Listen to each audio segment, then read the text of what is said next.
প্রধান উপদেষ্টা ডক্টর মোহাম্মদ ইউনূসের সাথে দেখা করে আপ্লুত ক্রিকেটাররা পাকিস্তানকে হোয়াইট ওয়াশ করার আনন্দকে শক্তিতে রূপ দেওয়ার জন্য দেশবাসীকে আহ্বান জানিয়েছেন প্রধান উপদেষ্টা। আর অধিনায়ক নাজমুল হোসেন শান্ত জানিয়েছেন, গণ-অভ্যুত্থান ও বন্যা পরিস্থিতি জয়ের জন্য অনুপ্রেরণা হিসেবে কাজ করেছে। International Standard University, New Dimensions in Education.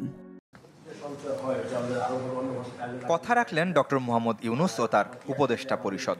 পাকিস্তানকে হোয়াইট ওয়াশের 9 দিনের মধ্যে টাইগারদের আমন্ত্রণ জানিয়েছিলেন নিজ কার্যালয়ে।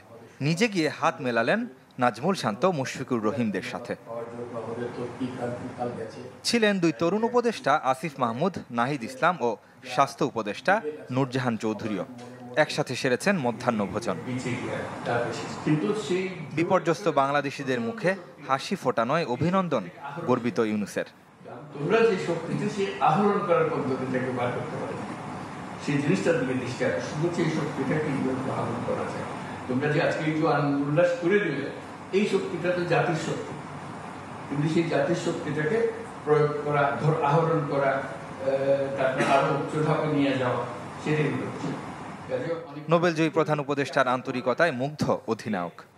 খারাপ পরিস্থিতির মধ্যে দিয়ে আমরা গিয়েছি, মাঝখানে বন্যা হলো, তো প্রত্যেকটা প্লেয়ারের মধ্যে একটা বাড়তি একটা চেষ্টা ছিল যে এই সময় আমরা দেশকে কিছু দিতে পারি কি।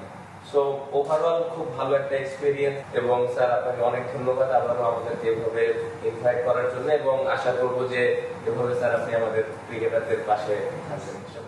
বোর্ড সভাপতি ফারুক আহমেদ ও পরিচালক নাজমুল আবেদিন ফাহিমও উপস্থিত ছিলেন এই আয়োজনে।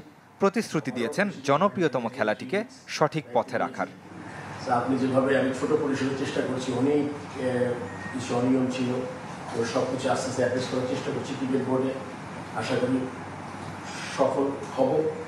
অ্যান্ড নাথিং লাইক, যে কাজটা সবচেয়ে ভালো করে আমাদের খেলোয়াড়রা, এই কাজটা সে কন্টিনিউ করবে।